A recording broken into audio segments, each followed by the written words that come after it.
ඉද නන්දති පෙච්ච නන්දති කත පුඤ්ඤෝ උභයත්ත නන්දති පුඤ්ඤං මේ කතන්ති නන්දති භීයෝ නන්දති සුග්ගතින් ගතෝති.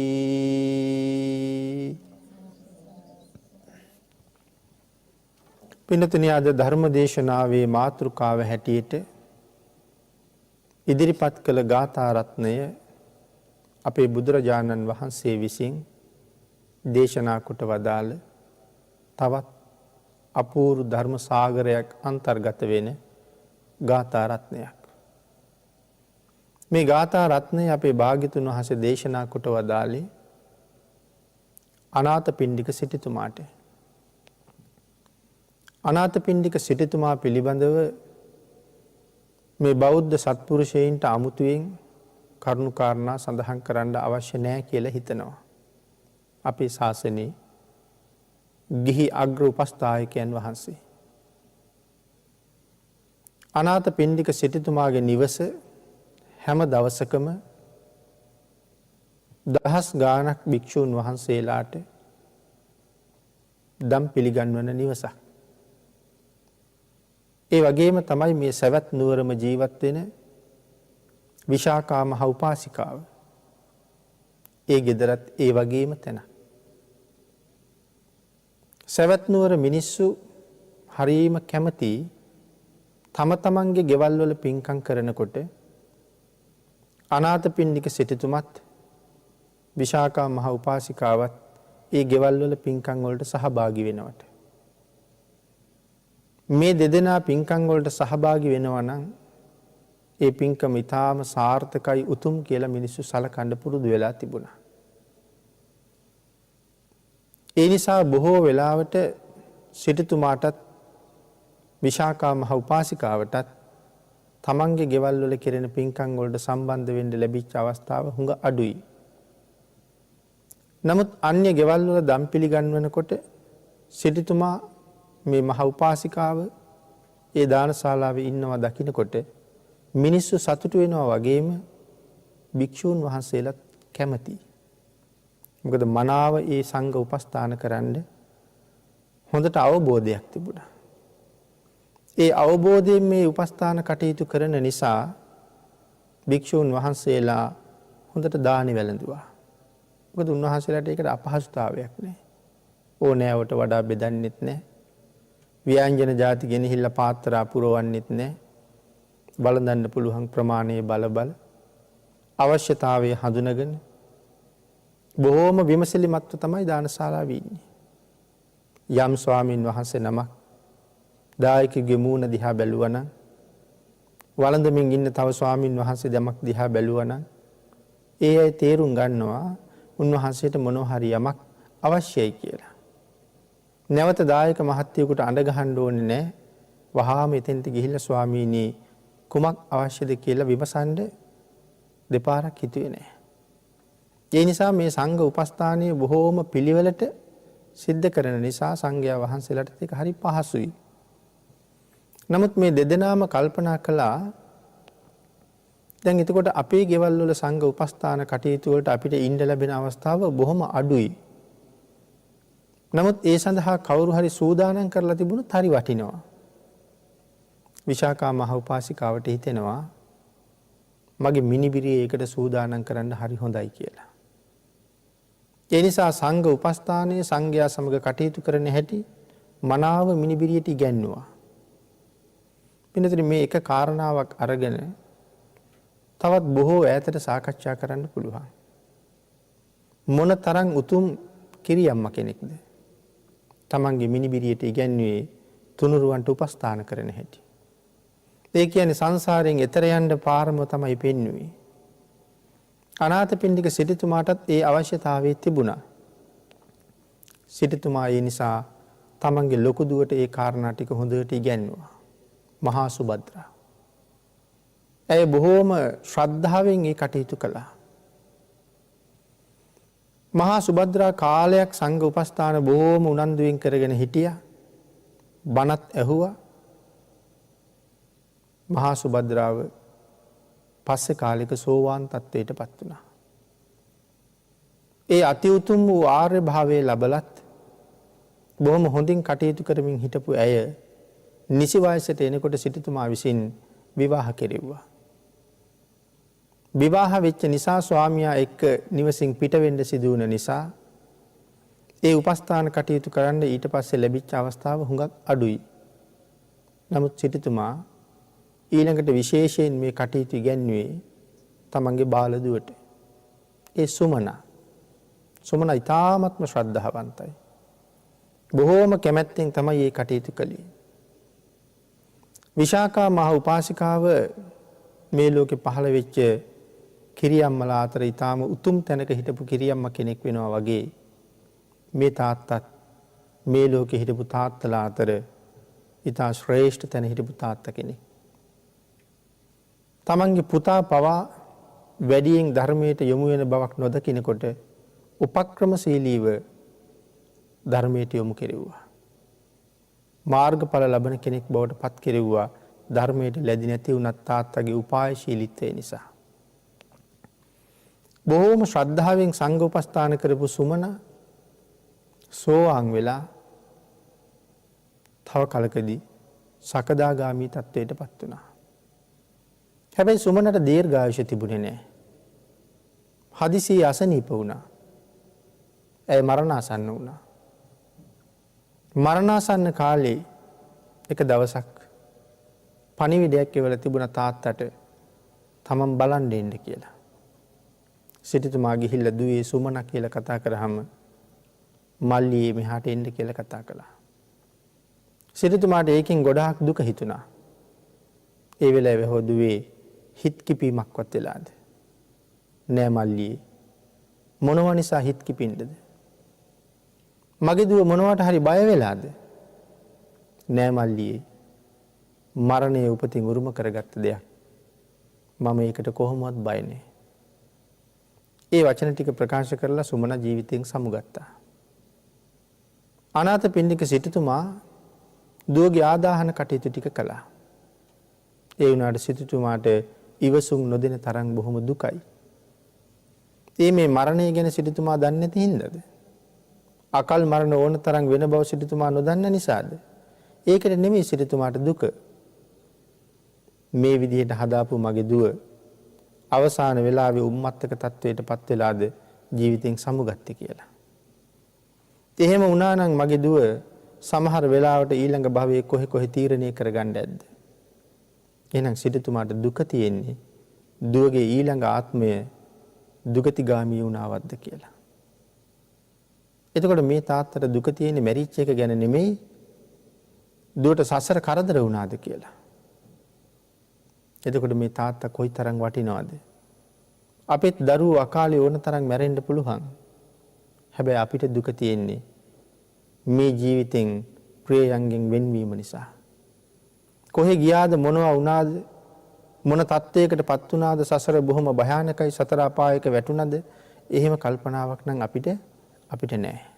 නමුත් මේ හුරතල් විදිහට හිටපු අය අපින් සමුගැනීමේ වේදනාව විතරයි අපිට තියෙන්නේ. මේ කාරණාවෙන් අපිට හොඳ පණිවිඩයක් කියනවා. අඬන්න ඕනේ මැරෙන හින්දා නෙමෙයි. මැරිලා කොහෙද යන්නේ කියන කාරණාව හිතලා. හැබැයි මැරිලා යන තැන සුවපත් කරවන්න මේ තාත්තා කටයුතු කරලා තිබුණා. ආන් එවන් මව්පියෝ දරුවන්ට හම්බ වෙන හැබෑම සත්පුරුෂ මව්පියෝ එවන් මව්පියෝ ලබන්නත් සසර වෙනම පින් කරලා තියෙන්න ඕනේ. බුදුරජාණන් වහන්සේ ගාවට ගියහම සිටුතුමාගේ ඇස් වලින් කඳුළු කඩා වැටෙනවා.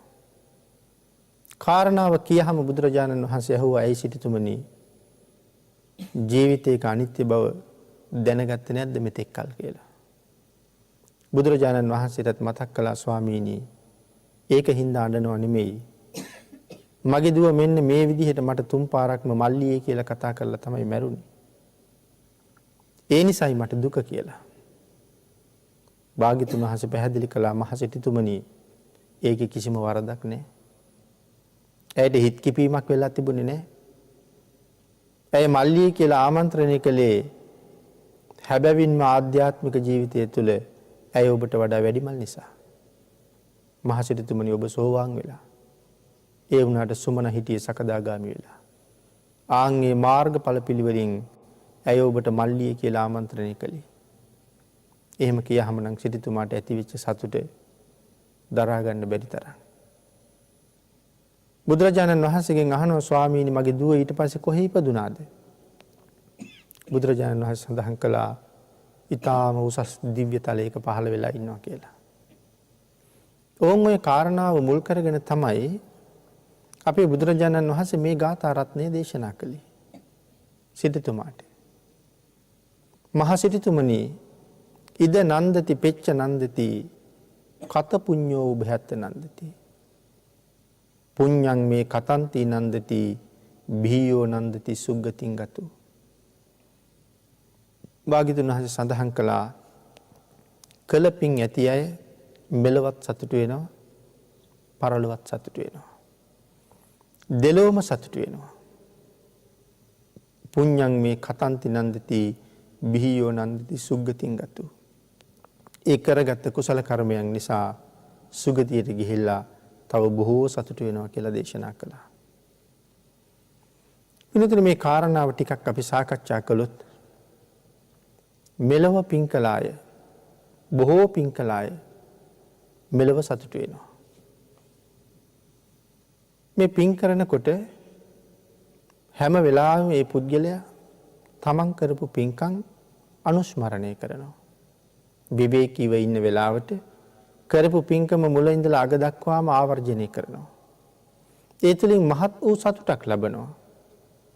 ඒක මේ පින වර්ධනය වෙන්න තව හේතුවක් බවට පත් වෙනවා. කරපු පින්කම් කල්පනා කරනවා. කරන්න තියෙන පින්කම් ගැනත් කල්පනා කරනවා. එහෙම කල්පනා කර කර සැලසුම් කර කර ඊ타ත්ම නිවැරදිව ඒ පින්කම කරන්න හැම වෙලාවෙම හිතනවා. නිරන්තරයෙන් Tamanට උදව් කරන අයත් එක්ක සාකච්ඡා කරනවා. තීරණ තීන්දුව ගන්නවා. ඒ වගේ අඩුපාඩු පස්සේ හිතනකොට ආයෙ දැනෙනවා. ආයෙ පිරිස එකතු කරගන්නවා. ආයෙ සාකච්ඡා කරනවා. පින්කමේදී අඩුපාඩු නැතුව සම්පූර්ණ කරන්න හරියට උත්සාහ දරුවා. හැම පින්කමක්ම සාර්ථක කරගන්න පිරිසත් සමග එකතු වෙලා සාකච්ඡා කරන එක හරි වටිනවා. ඉතින් එහෙම කරනවා බොහොම ශ්‍රද්ධාව තියෙන අය පින්කම නිවැරදිව කිසිම අඩුපාඩුවක් නැතුව සම්පූර්ණ කරගන්න උත්සාහ දරන අය. සිටුතුමත් ඒ විදිහට පින්කම් කර කර බොහොම සතුටු වෙච්ච කෙනෙක්. සිටුතුමාගේ දරුවොත් ඒ වගේ බොහෝ සතුටු වෙච්ච අය.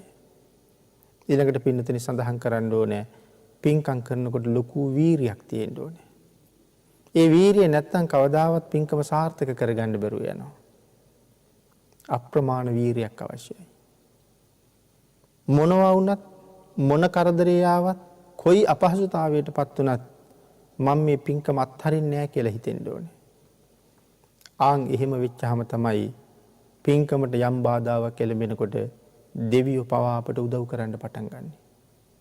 එහෙම නැතුව අපි මහ පින්කම් කරනවා කියලා දෙවියෝ බලාගෙන ඉන්නවා මිසක් අමුතුවෙන් ඇවිල්ලා උදව් කරන්න එන්නේ නැහැ. ඒ උදව් කරන්නේ නැත්තේ සත්පුරුෂ බව නිසා. උන්වහන්සේලා උදව් කරාම අපට පින් සිද්ධ වෙන්නේ නැහනේ. ඒ හින්දා අපටම පින් කරගන්න ඉඩ අරිනවා. අපි වීරිය දිහා හැබැයි බලාගෙන ඉන්නවා. අපිත් කරදරයි එහෙම නැත්නම් වහිනවා. එහෙම නැත්නම් ආලෝකය නැහැ. එහෙම නැත්නම් සෙනග නැහැ. අපි ටික දිනකට ගිහිල්ලා මේ වැඩේ කරගන්න බෑ. එහෙම හිතලා පින්කම අත්හැරලා දානවා නම් උන්වහන්සේලා අපේ වීරිය නැති නිසා උන්වහන්සේලාත් ඒක හොඳටම අත්හැරලා දානවා.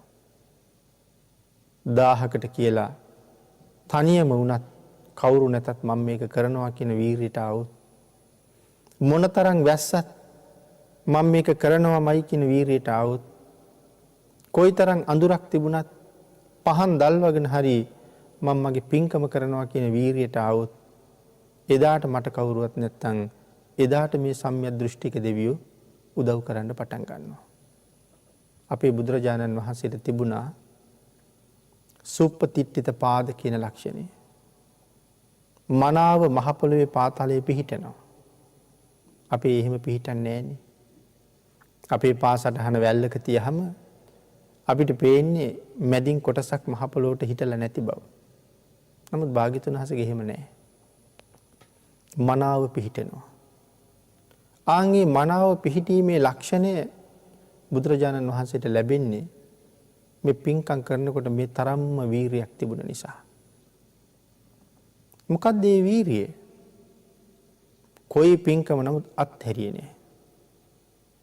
බෝධිසත්ව ධර්ම සම්පූර්ණ කරන කාලේ අබුද්ධෝත්පාද කාලයක ඉපදිලා හැබැයි පසුයි බුදුරජාණන් වහන්සේලා වැඩ හිටියා. එක පසේ බුදුරජාණන් වහන්සේ නමක් නිරෝධ සමාපත්තියට සමවැදිලා දවස් 7න් අවදි වෙලා. උන්වහන්සේට අද කවුරු හරි දාන වේලක් පූජා කළොත් උන්වහන්සේ තව බොහෝ කල ලෝක සත්වයාට අනුකම්පාවෙන් වැඩ ඉන්නවා. අද කොහෙන්වත් දාන වේලක් නොලැබුණොත් උන්වහන්සේ අද විශ්වයෙන් සමුගන්නවා. තමන් වහන්සේගේ මංගල්‍ය හොයාගෙන පිරිනිවන් පානවා. නමුත් උන්වහන්සේලා තව දවසක් හරි වැඩ ඉන්න එක ලෝකයට සැපයක්. ඒ නිසා තීරණය කළා පසේ භාග්‍යතුන් වහන්සේට මං අද දාන වේල පූජා කරන්න ඕනේ කියලා. බෝසතාණන් වහන්සේගේ ශ්‍රද්ධාව අපිට හිතා ගන්නවත් බැරි තැනක තියෙන්නේ. ඒ අපරිමිත ශ්‍රද්ධාවෙන් දාන ටික හදාගෙන පසේ බුදුරජාණන් වහන්සේ ඉන්න දිහාවට යනකොට මාරයා මේක නවත්තන්න කල්පනා කළා. දන් දෙන එක. විශාල ගිනි අඟුරු වලවල් මැව්වා පාරේ. ළඟට ගිහිල්ලා බලහම අඟුරු වලවල්. දැන් දානෙ දෙන්න යන්න හැටියක් නැහැ. නමුත් බෝසතාණන් වහන්සේ කල්පනා කරනවා කකුල් දැවිලා පිච්චිලා අලු වෙලා ගියත් කමක් නැහැ. දැවෙන කොටස කැඩි කැඩි අඟුරු වලට එකතු වුණත් කමක් නැහැ. මේ අඟුරු මතින් ගිහිල්ලා දානි ටික පූජා කරගත්තාම මට මොනවා වුණත් කමක් නැහැ. එහෙම හිතලා අර අඟුරු වලට බහිනවා. සඳහන් කරනවා ඒ ශ්‍රද්ධාව මේ දිලිසෙන ගිනි අඟුරු බෝසතාණන් වහන්සේගේ පිය සටහන් පිළිගන්නේ ඊටාම සිනිදු මල් පිටි වගේ. නමුත් මේකට බැහැ ගන්න බයනේ තියෙන්නේ. උන්වහන්සේ කල්පනා කළා නෑ මැරිලා පිච්චිලා ගියත් කමක් නෑ. පිච්චිලා මැරිලා ගියත් කමක් නෑ. මම දානි පූජා කරනවා. ආන් එහෙම මහ පුදුම වීරියක් තිබුණා. පින්කම් කරන්න. මේ එවන් ලක්ෂණ පිළිහිටන්න හේතු වෙච්ච එක කරුණු. මේ කාරණාව සඳහන් කරන්නේ අපේ රසවාහිනිය. තවත් කාරණාවක් තියෙනවා අර ලේනික් මුහුද ඉහපු කතාව. 7 දවසක්ම මුහුද හිනවා පැටවු ටික බේර ගන්න. දවස් 7කින් සක් දිවිඳු වෙවිලා. අහනවා මොකද කරන්නේ? මගේ දරුවෝ ටික මුහුදට වැටිලා. බේර ගන්න. ඒ වෙලාවේ සඳහන් කළා ඔබ මහ මෝඩයි. මේ සාගරයේ ඉහින්න පුළුවන් ද ඔය වලිගෙ තෙම. ඒ වෙලාවේ සඳහන් කළේ ඔබ කවුද? මම සක්‍ර දේවේන්ද්‍ර. ඔබ සක්‍ර දේවේන්ද්‍ර නෙමේ කවුරු වුණත් ඔබ මහ කම්මැලියෙක්. ඔබත් එක්ක කතා කරන එක මට මගේ වැඩේට පරක්කුයි. ඒ හින්දා කරුණා කරලා මෙතනින් යන්න මට මගේ වැඩේ කරගන්න. ඒ තරම්ම වීරියක් තිබුණා. එහෙනම් පින්කම් කරන කාලෙත් ඔය තරම්ම වීරියෙන් කටයුතු කරපු නිසායි මේ උතුම් ලක්ෂණ ලැබුණේ. එහෙමනම් පින්නතුනි පින්කල තැනැත්තා මෙලව සතුටු වෙනවා. මනාව දන් දීපු අය Taman දුන්න දාන ගැන කල්පනා කර සැකසුවා, පිළියෙල කෙරුවා, පිළිගැන්නුවා, අඩුපාඩු රහිතව ඒ කටයුතු කළා. එහෙම කටයුතු කරලා ඒ කාරණාව ගැන හිත සතුටු වුණා. පින් කරන අය. සිල් රකින්න ගියහමත් එහෙමයි. බුදුරජාණන් වහන්සේ අපිට දේශනා කරපු නිත්‍ය සීලය පන්සිල්. ඒ හැමදාම අටසිල් මත ජීවත් වෙන්න බැරි හින්දා. එහෙම පුළුවන් අයත් ලෝකෙ හිටියා. එහෙම වීරිය තියෙන අයට භාග්‍යතුන් වහන්සේ අටසිල් ආරක්ෂා කරන්නම උපදෙස් දුන්නා. නමුත් අපිට උපදෙස් දුන්නේ පන්සිල් ආරක්ෂා කරන්න. ඒ හැමදාම අටසිල් රකින්න තරම් වීරියක් නැති හින්දා. ඉතින් පන්සිල් රකින්නත් අපට වීරියක් නැති බව අපි දන්නකොට අටසිල් රකින්න කොහෙ වීරිය වඩන්නේද? හැබැයි මේ සිල් ආරක්ෂා කරගන්න අපි ගාවත් වීරිය ඕනේ. අද සමාදන් වුණා නම් පාණාති පාතා වේරමණී සික්ඛාපදං සමාදියාමි. දිවි හිමියෙන් කියලානේ අපි ඔක සමාදන් වෙන්නේ. එහෙමනම් මනා වීරියක් තියෙන්න ඕනේ. මගේ ජීවිතේ විනාශ කරන සතෙක් ආවත් ඔහුව විනාශ කරලා බේරෙන්න පුළුවන්කම තිබුණත් ශික්ෂාපදේ නම් උල්ලංඝනය කරන්නේ නැහැ. ජීවිතේ දෙනවා සිල්පදේ රකින්නවා. එහෙම වීරියක් තියෙන්න ඕනේ. එහෙනම් සිල්පද පහම ගැන කතා කළොත් ඒ වීරිය තියෙන්න ඕනේ. එහෙනම් අපිට සිල් රැක ගන්න බැරි වුණේ ඒ වීරිය අපි ගාව නැති හින්දා.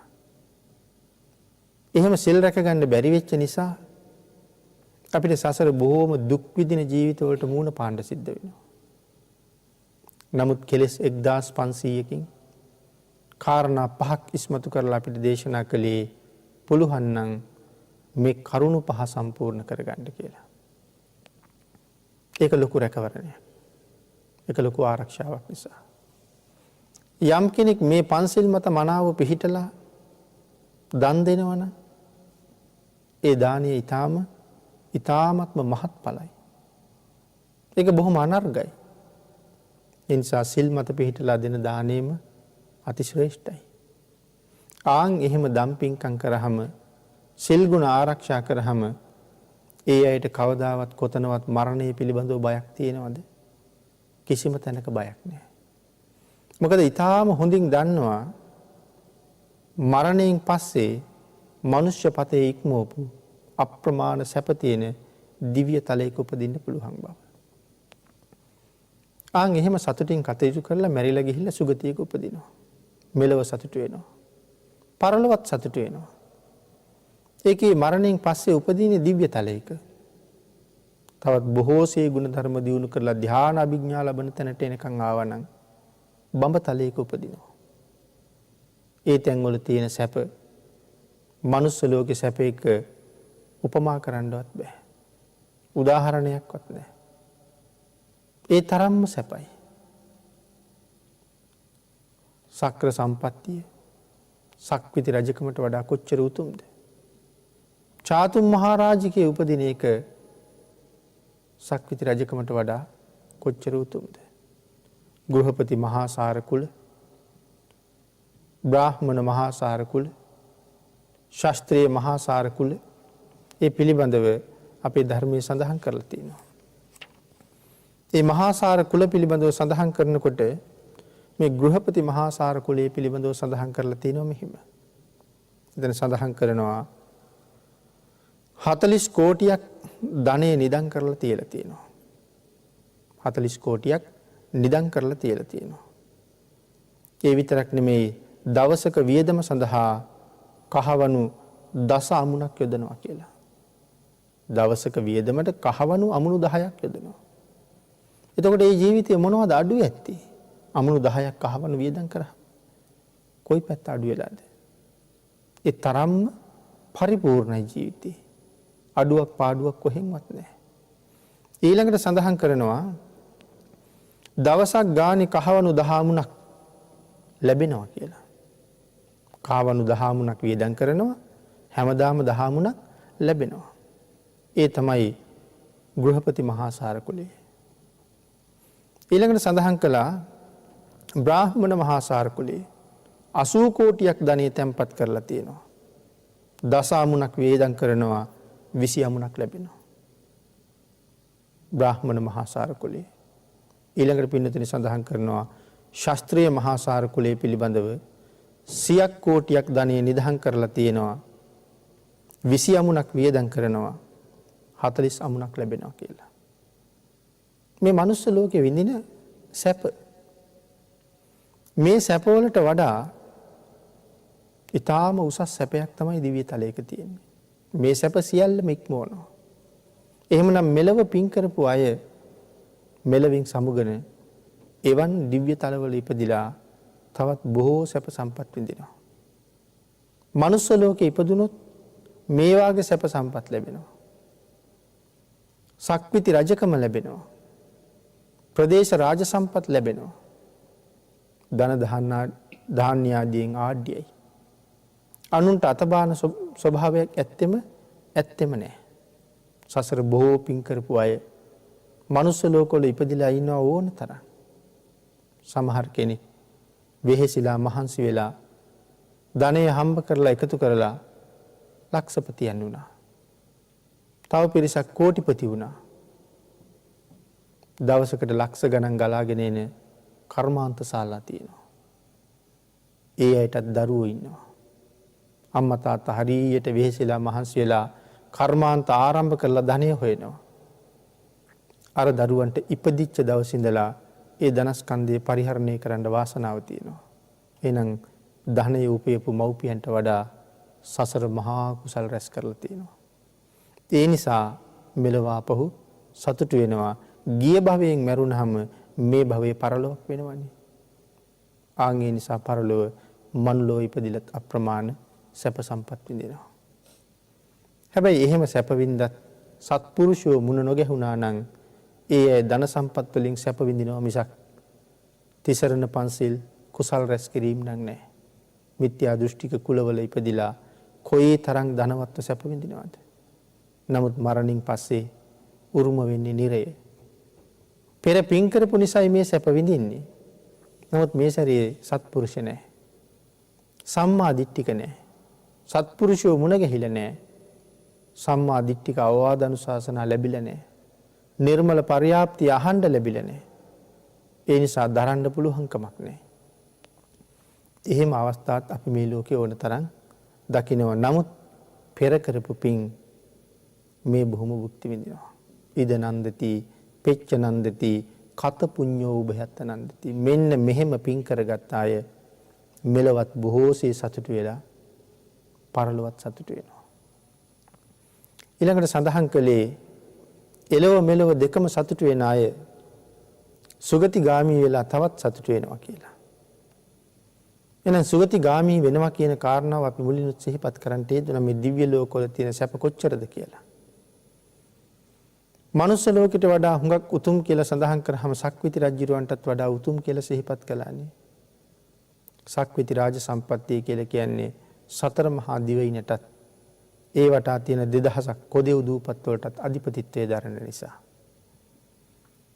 සියලුම රාජ්‍යයන් සක්විති රජුරවන්ට යටත්.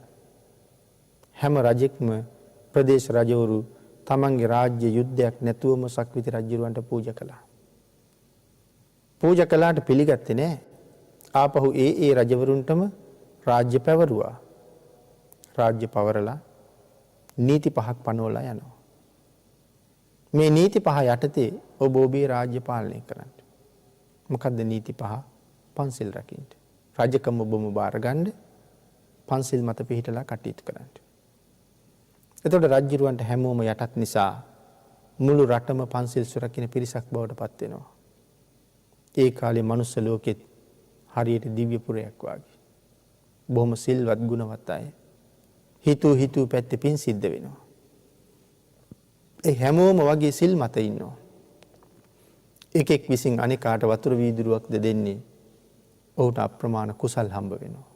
ඇයි හැම කෙනෙක්ම පින්කෙතක් වගේ. ආන් එහෙම කාලෙට ලෝකෙ බොහොම සස්ත්‍රීකයි. ඉතින් මෙතන සිහිපත් කරනවා සමහර සක්විති රජවරු දිව්‍ය ලෝකෙත් ගිහිල්ලා තියෙනවා. මනුස්ස කයෙන්ම දෙව්ලොව ගිහිල්ලා.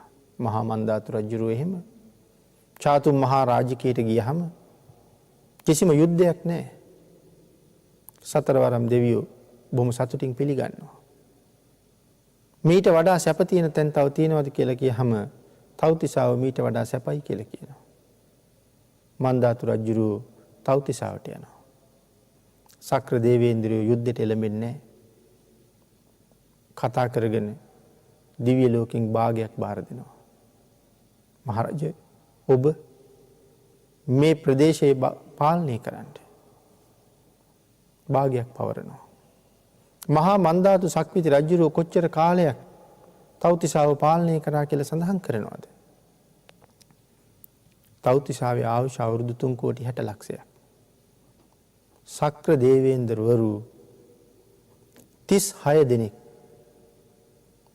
ජීවිතයෙන් සමුගන්නකම් මන්දාතු රජුරෝ එහි රාජ්‍ය කරනවා.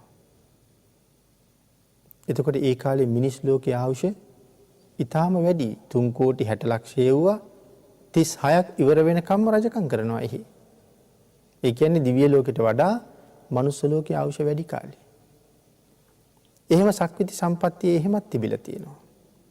හැබැයි ඊට වඩා දිව්‍ය සම්පත්තිය උතුම්. දෙවියෝ මිනිස්සුන්ට වඩා අඩුපාඩුකම් පහළ තැනක් තියෙනවා නම් දිව්‍ය ලෝකේ උපසම්පදා වෙන්න බෑ. දිව්‍ය ලෝකේ සාමණේර සිල් නැහැ. මිනිස්සුන්ට දෙවියන්ට වඩා සිල් ගුණ පුරන්න පුළුවන් බව ධර්මයේ සඳහන් කරනවා. ඒ නිසා ඊට වඩා මනුස්ස ලෝකේ බොහොම උතුම් වෙන තැන් තියෙනවා. නමුත් පින්නතේ සඳහන් කළා මිනිස්සුන්ට දාඩිය දානවා. මිනිස්සුන්ට උණ හැදෙනවා. කැස්ස හෙම්බිරිසාව හැදෙනවා. පිළිකා හැදෙනවා. වකුගඩු නරක් වෙනවා. 890ක් රෝග, 990ක් ව්‍යාධි මනුස්ස ලෝකේ තියෙනවා. හැබැයි දෙවියන්ට යටත් පිරිසෙන් දාඩිය දාන ප්‍රමාණයක්වත් දෙවියන්ට නැති නිසා ඊටාම සැපයෙන් අග්‍රයි. ඒ කාරණාවයි මේ ගාථා රත්නේ මෙතන පැහැදිලි කරලා තියෙන්නේ. පින් කළ අය මෙලවත් සතුටු වෙනවා, පරලොවත් සතුටු වෙනවා. බොහෝ පින් කරගත්ත නිසා සුගතියේ ඉපදිලා තව බොහෝ පින් කරගන්නවා. ඒ වගේම බොහොම සතුටු වෙනවා. දෙවියන්ටත් බොහෝම පින් කරන්න පුළුවන්. සමහර අය නම් හිතනවනේ දෙවියන්ට පින් කරන්න බෑ කියලා. අපිට වඩා පින් කරන්න පුළුවන් දෙවියන්ට. අර වාගේ සිල් ගුණ ආරක්ෂා කරගන්න අවස්ථාවල් නොලැබුණාට බණක් අහන්න ආවහම දේශනාව ඉවර වෙනකන් හරියටම බණ අහනවා. ඒ නිසා එයින් රැස් වෙන කුසල ස්කන්ධය කොච්චරද? ඒක එහෙම්ම මත්පත් කරගන්නවා. අනික දේශනාව කරන දේශකයන් වහන්සේලාට අල්ප මාත්‍රයක් වරදිනවා නම් හුඟක් දෙවියෝ ඒකත් දන්නවා. ඒ කොහොමද? මොකද වැඩිපුරම දිව්‍ය ලෝකේ ඉන්නේ බුදුරජාණන් වහන්සේගෙන් ධර්ම ශ්‍රවණය කරපු අය. ඒ නිසා සඳහන් කරනවා දෙවියන්ට pāli භාෂාව හොඳට තේරෙනවා කියලා. පාලියෙන් කරන දේශනාවක් අහන්න දෙවියෝ හරි කැමතියි කියලා සඳහන් කරනවා. ඒතකොට අපි කැමති නැද්ද පාලියෙන් කරන දේශනාවක් අහන්න? මෙහෙම දේශනාවක් කරනකොට අහගෙන හිටියට මේ මුළු දේශනාවම pāli භාෂාවෙන් කළා නම් අපිට මොකවත් තේරෙන්නේ නැහැ. ආන්ගේ නොතේරෙන නිසා කම්මැලිකම ඇවිල්ලා අපි හැමෝම නිදිබර ගතියට වැටෙනවා. ඒ තේරෙන්නේ නැහැ නේ මොකවත්. බුදුරජාණන් වහන්සේ දේශනා කළේ නම් ධර්මයේ ඉගෙන ගන්නකොට මූලික පියවරවල් ටික පාලියෙන් කරන්නමයි. සුතා, දතා, වචසා පරිචිතා. මේවා පාලියෙන්ම කෙරෙන්න ඕනේ. හතරවෙනි පියවරේදී තමන්ගේ භාෂාවට පරිවර්තනය කරගන්න පුළුවන්. නමුත් අද එහෙම කරන්න තරම් අපිට ලොකු දැනුමක්, ලොකු පාලි දැනුමක් නැති නිසා මෙහෙම හරි දේශනාවක් අහලා චිත්ත ප්‍රසාදය ඇති කරගෙන නැවත නැවත බොහෝ කුසල් රැස් කරගන්න කෙනෙක් එළඹෙනවා නම් ඒකත් ලොකු යහපතක්. ඒකට භාග්‍යතුන් වහන්සේගෙන් අවසරයක් තියෙනවා. ආන්ගේ හිඳයි මෙහෙම දේශනාවල් කරන්න පුළුවන් වෙන්නේ. කෙසේ වෙතත් මම සඳහන් කළා දෙවියෝ බොහෝම පින් වලට කැමතියි කියලා. අනිත් එක තමයි පිනක වැදගත්කම දෙවියෝ ගොඩාක් දන්නවා. චූටි පිනක් නමුත් අනුමෝදන් වෙන්න එනවා. සක්‍ර දේවේන්ද්‍රයන් වහන්සේ ධර්ම දානයාගේ ආනිසංස විමසුවහම බුදුරජාණන් වහන්සේගෙන් බැගෑපත් ඉල්ලීමක් කළා. අනේ ස්වාමීනි, භික්ෂූන් වහන්සේලාට අනුදැන වදාරන්න.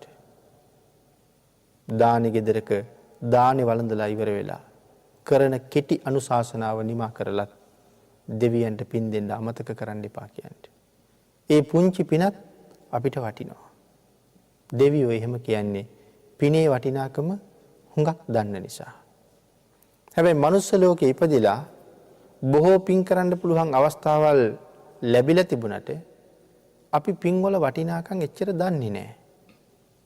ඒ හින්දා අපි පින් වලට යෙදෙන ප්‍රමාණය හරි අඩුයි. පින්කමක් ගාවට ගියත් සමහර අය පින්කමට යෙදෙන්නේ නැහැ. පන්සලක ගිහිල්ලා ඇවිද ඉන්නවා. ඉදලක් කොස්සක් අරගෙන අමදිනවා කියන කාරණාවට යෙදෙන්නේ නැහැ. මල් ආසනයක් පිරිසිදු කරන්නේ නැහැ. හැබැයි මේ අප්‍රමාණ කුසල් වැඩෙන තැන්. මිලිඳු නාගසේන කතාව අපේ අය හැමෝම දන්නවා. මේ තරම් මහා ප්‍රඥාවල් ලැබුවේ බොමලුව ඇමදලා බවනි ධර්මයේ සඳහන් කරන්නේ. ලොකු හාමුදුරුවෝ මිදුල ඇමදලා බෝමළුවේ තියෙන කොළ ටික අරන් විසි කරන්න කිව්වා. දෙතුන් වතාවක් කීවට ගණන් ගත්තේ නැහැ. ඊළඟ පාරේ ඉදල් මිටෙන් පාරක් ගැහුවා. අඬ කොළ ටිකත් අරගෙන ගඟ ගාවට ගියා. කට ගාවට ගඟ පිරීලා. යන්තම් සූර්යයා පායන වෙලාව මේ කොළ ටික විසි කරලා අඬාම ප්‍රාර්ථනාවක් කළා. මේ ගඟ පිරී පවතිනවා වගේ බෝමළුවේ කොළ ටික විසි කරපු පිනෙන් මට ප්‍රඥාව ලැබෙන්න ඕනේ. මේ ගඟේ රැලි නැගෙනවා වගේ ඒ ප්‍රඥාවෙන් අන් අයත් එක්ක වාද කරලා වුන් පරද්දන්න මගේ ප්‍රඥාව නැමැති සිතේ වාද නැමැති රැලි උපදින්න ඕනේ. සූර්යයා යන්තම් ලෝකෙට හිරු කිරණ විහිදෙන වෙලාව. මේ සූර්යයා මොනතරම් ප්‍රතාපවත්ද? මගේ තේජස ඒ තරම් ලෝකෙ පුරා පැතිරෙන්න ඕනේ. ඒ ප්‍රාර්ථනාව කරනවා ලොකු හාමුදුරුවෝ අහගෙන හිටියා. ලොකු හාමුදුරුවෝ කල්පනා කළා කවදා හරි දවසක මේ ප්‍රාර්ථනාව ලෝකෙට ලොකු කරදරයක් වෙයි කියලා. උන්වහන්සේ කල්පනා කළා ඔහු ප්‍රාර්ථනා කළේ රොඩු විසි කරලා. ඔහුට විසි කරන්න රොඩු එකතු කෙරුවේ මම. ලොකු වැඩේ කරලා තියෙන උන්වහන්සේනේ. උන්වහන්සේත් ප්‍රාර්ථනාවක් කළා. මොහුගේ ප්‍රඥාව දවසක මේ සංඝ වගේ පිරීලා තියෙනවා නම් මගේ ප්‍රඥාව ඊට වඩා වැඩි වෙන්න ඕනේ. මොහුගේ හිතේ ගඟ රැලි වගේ වාද නැමැති රැලි උපදිනවා නම් සාගරයේ ඇති වෙන මහ රැලි වෙරළට ඇවිල්ලා බිඳින්නාසේ ඔහුගේ හැම වාදයක්ම මගේ ළඟ බිඳෙන්න ඕනේ. ඔහු කොයිතරම් තේජස් වෙන්න ප්‍රාර්ථනා කරනවද? ඔහුගේ තේජස මගේ ළඟ කලාමැදිරියක් වගේ වෙන්න ඕනේ. මේ ප්‍රාර්ථනා දෙකයි මේ විදිහට විපාක දීලා තියෙන්නේ. ඇත්තටම මිලිඳු රජුරුවන්ගේ ප්‍රාර්ථනාව භික්ෂූන් වහන්සේලාට පවා කරදරයක් වුණා. කෝටි 100ක රහතන් වහන්සේලා පිරිසක් එක්ක දෙව්ලොවට ගිහිල්ලා නාගසේන දිව්‍ය පුත්‍රයාට ආරාධනා කළා මනුලොවට වැඩමෙව්වේ වෙන කාටවත් මිලිඳු රජුරුවත් එක්ක තර්ක කරන්න බැරි වෙච්ච නිසා. එතකොට ඒ වාගේ අවස්ථා උදා කරගන්න කොච්චර පුළුවන්කම තියෙනවද තැනකට ගිහිල්ලා ඉන්නකොට? ධර්මයේ දන්නවනම් අපි හරියට යෙදෙනවා. උතුම් ප්‍රාර්ථනා කරන්න අවස්ථා තියෙනවා. නමුත් අපි ඒ පින කරගන්නේ නැහැ. ඒ වටිනකම දන්නේ නැහැ. ධර්ම දේශනාවක් ගමක ගෙදරක පන්සලක තියෙනකොට කීයෙන් කී දෙනාද බණ අහන්නේ? හැබැයි බණ අහන්න යනවා කියලා ගෙදර ඉඳලා එන ගමනත් තියෙන පියවරක් ගානේ වටිනවා. හැබැයි හැමෝම බණ ගෙදර එනවා. ආවට හැමෝම බණ අහන්නේ නැහැ. පිරිසක් ගෙදර ඉඳලා ඇවිල්ලා බණ කියන තැන වාඩි වෙනවා. වාඩි වෙලා හිටියට ඒගොල්ලන්ට බොහොම කලාතුරකින් බණ පදයක් වැටහෙනවා. තවත් නොයේක් දේවල් කල්පනා කර ඉන්නවා. ආයෙ සිහි ඇවිල්ලා ආයෙ බණ පදයක් වැටහෙනවා. එහෙම ඉඳලා හිටලා බණ පදයක් අහනවා. ආවට වඩා පිං සිද්ධ වෙනවා. තව කෙනෙක් ඉඳගෙන අර පුද්ගලයාට වැඩියෙන් බණ ටිකක් අහනවා. ඔහු අරට වඩා පිං කරගන්නවා. සමහර කෙනෙක් එක හිත් දරාගෙනම බණ අහනවා. ඔවුන් අප්‍රමාණ ආනිසංස උදාපත් කරගන්නවා. සද්ධාතිස්ස මහරජුරුව බණ අහපු හැටි කාලකාරාම සූත්‍ර දේශනාව අනුරාධපුරයේ සිද්ධ කරපු වෙලාවේ කාලබුද්ධ රක්කිත මහරහතන් වහන්සේ එතන කියවෙනවා. මහරෑ එළි වෙනකන් හිටි පියවර මත හිටගෙන බණ ඇහුවා කියලා. රජුරවන්ට මොන තරම්නම් කායික ශක්තියක් තියෙන්නේ නැද්ද? එකම පියවර උඩ එළි වෙනකන් හිටගෙන ඉන්නේ. රජුරවන්ගේ ශ්‍රද්ධාව කොහොම තියෙන්නේ නැද්ද? මුලින් නම සද්ධාතිස්ස නෙමෙයි. මුලින් නම තිස්ස. මේ තරම් ශ්‍රද්ධාවක් තිබුණ නිසා පස්සේ සද්ධාතිස්ස බවට පත් වුණා. ඉතින් එහෙම බොහෝ කුසල් කරගන්න පුළුවන්. නමුත් බණ ගෙදරට ධර්මදේශනාව තියෙන පන්සලට ඇවිල්ලා කී දෙනෙක් පාරට වෙලා ඉන්නවද? කී දෙනෙක් වෙන වෙන දේවල් කතා කර ඉන්නවද? කී දෙනාද බණ අහන්නේ? දෙවියෝ එහෙම නැහැ. වටිනකම දැනගෙන ඇවිල්ලා හරියටම බණ අහනවා. ආන් ඒ නිසා කොතෙන්ට එළඹුණත් පින්කමක් ළඟ නම් දෙවියෝ අපිට වඩා හුඟක් පින් රැස් කරගන්නවා. ඒ පිනේ වටිනකම දන්න නිසා. මුදල් ගොඩාක් තියෙන මිනිස්සෙකුට අපි තව මුදල් ප්‍රමාණයක් දුන්නොත් ලක්ෂ ගාණක් ඔහු බොහොම සතුටින් ඒක පිළිගන්නවා වගේම ඒක වියදම් කරන්න ඕනේ හැටි හොඳට දන්නවා. හැබැයි මුදල් පරිහරණය කරලා නැති කෙනෙකුටත් ලක්ෂ ගාණක් දුන්නොත් එයාට හිතාගන්න බැරුව යනවා මේ මුදල් වලින් මොනවද කරන්න කියලා. හිතේ තියෙන දේවල් ඔක්කොම කරගන්න ගිහිල්ලා එයා හිටියටත් වඩා අන්ත අසරණ තත්ත්වයට වැටෙනවා. නමුත් දෙවියෝ පින්වල වටිනකම දන්න නිසා හොඳට පින් කරගන්නවා. ඒ නිසා දිව්‍ය ලෝකේ මනුස්ස ලෝකේ එක එක විදිහේ උසස් පහත්කම් තියෙනවා. නමුත් මිනිස්සුන්ට වඩා හුඟක් පින් කරන්න දෙවියෝ ලැබෙනවා. ඒ නිසා මෙතන සඳහන් කළා මෙලව ජීවත් වෙන කාලේ බොහෝ කුසල් කරගෙන සුගතියක ගිහිල්ලා තව බොහෝසේ සතුට වෙනවා කියලා. දාඩිය කඳුලක්වත් නැතුව අවුරුදු කෝටි ගණන්. චාතුම් මහා රාජිකේ විතරයි ලක්ෂ 90කට ආයුෂයක් තියෙන්නේ. තාවතින්සේ ඉඳලා ඉහළට කෝටි ගණන් වල ආයුෂමයි තියෙන්නේ. ඉතින් මම සඳහන් කළා ඒ සැප මෙච්චරක් කියලා වර්ණනා කරලා ඉවර කරන්න බෑ කියලා. සක්විති රජකම පුංචි ගල් කැටයක් වගේ. දෙවියන්ගේ දිව්‍ය සම්පත්තිය හිමාල පර්වතයට වඩා ලොකුයි. එහෙනම් මෙලව පින් කරලා ගිහිල්ලා සතුටු වෙන්න තියෙන තැන්. ධර්ම දේශනාවට තියෙන කාලයත් නිමා වෙලා නිසා අපි භාග්‍යතුන් වහන්සේ මේ කරුණු දක්වලා අනාථපිණ්ඩික සිටුතුමාට කරුණු පැහැදිලි කරාම පිනක මහිම දුව කරගත්ත කුසල් ප්‍රමාණය දැන් ඉපදිලා ඉන්න තැන භුක්ති විඳින ආයු ප්‍රමාණය පහළ වෙලා තියෙන දිව්‍ය විමානවල හැටි පරිවාර දෙවියන්ගේ ස්වභාවය තමන්ගේ සිඟිති දියණියගේ නැත්නම් බාල දියණියගේ සුගති ගමනේ තියෙන ශ්‍රේෂ්ඨත්වය ගැන හිතලා මේ තාත්තා ගොඩාක් සතුටු වුණා. එහෙම සතුටු වෙන තැනට අපිටත් යන්නයි මේ වාගේ අනුශාසනාවල් කරලා තියෙන්නේ. එනම් භාග්‍යතුන් වහන්සේ ලෝකේ පහළ වුණා. නිර්මල ශ්‍රී සද්ධර්මයේ දේශනා කළා. තාම ජීවමානව ධර්ම රත්නේ වැඩ ඉන්නවා.